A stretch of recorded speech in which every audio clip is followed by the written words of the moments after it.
guerra, porque cuando se mete a Dios en la política, se refuerzan los odios y se refuerzan las matanzas, porque cualquiera cree que está cometiendo crímenes justificados por Dios.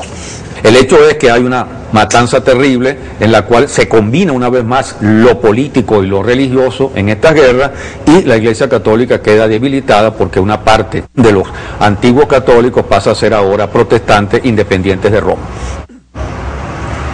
Pero lo que pierde por un lado, la Iglesia Católica lo gana por otro, porque el siglo XVI es el siglo de la expansión extraeuropea del catolicismo. Los españoles y los portugueses, católicos, asociados a un poder inquisitorial,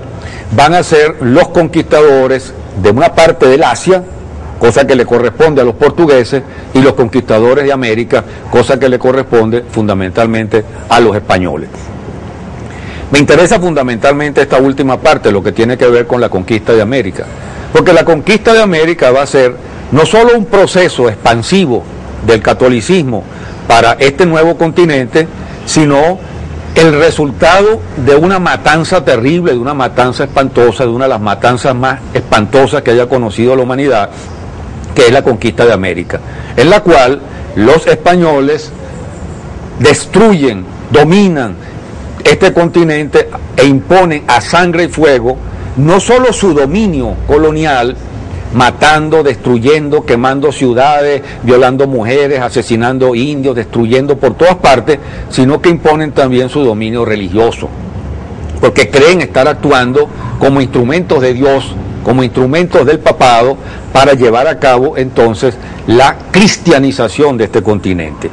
Y no hay que olvidar entonces que la historia del cristianismo, del catolicismo en América, es el resultado de una imposición violenta, de una imposición criminal y violenta que destruyó culturas, que mató indios, que destruyó templos, que quemó manuscritos y que trató de erradicar por completo las culturas indígenas para imponer, repito, a sangre y fuego el cristianismo en su versión de catolicismo. La Iglesia perdió por un lado, pero también ganó por otro, y América fue la víctima de esa conquista, y el resultado de esa conquista no solo fue la colonización de América por España y por Portugal, sino también la imposición violenta del catolicismo. El siglo siguiente, o los siglos siguientes, que son 17 y 18, sí empiezan ya a marcar una cierta decadencia del poder temporal de la Iglesia, del dominio político de la Iglesia. Porque en esos estados nacionales europeos se va desarrollando un pensamiento crítico, un pensamiento independiente, es decir, filósofos, escritores, pensadores, que sin dejar de ser católicos, porque todos son católicos, van rompiendo con la Iglesia en el sentido de que quieren sacudirse el dominio que la Iglesia ejerce sobre la política y que la Iglesia ejerce sobre el pensamiento. Y son los que reclaman entonces libertad de pensamiento, libertad de expresión,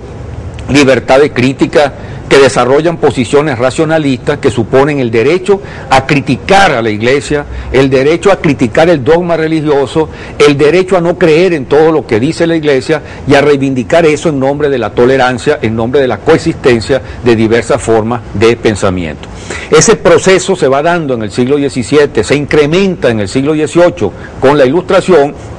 y evidentemente va a significar, en medio de un conflicto grave, aunque la Iglesia pelea con las uñas para defender sus territorios, una suerte de retroceso de ese poder político de la Iglesia. La Ilustración va a ser un fenómeno importante en este sentido, y más importante aún va a ser la Revolución Francesa. La Revolución Francesa va a tratar de llevar a la práctica una parte de estas ideas en medio de un conflicto sumamente violento, y habrá un momento en la Revolución Francesa en que en los tiempos de Robespierre se trata de imponer una religión de la razón, sustituir a la Iglesia Católica, sustituir su calendario y construir una versión distinta de la racionalidad asociada a la religión. Algo que termina fracasando,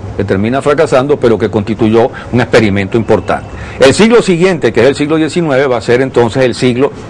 de la lucha del liberalismo, de las posiciones liberales y democráticas contra la hegemonía absoluta de la Iglesia Católica, fundamentalmente del papado. Y va a ser un siglo fundamental en ese sentido, porque son estas luchas las que van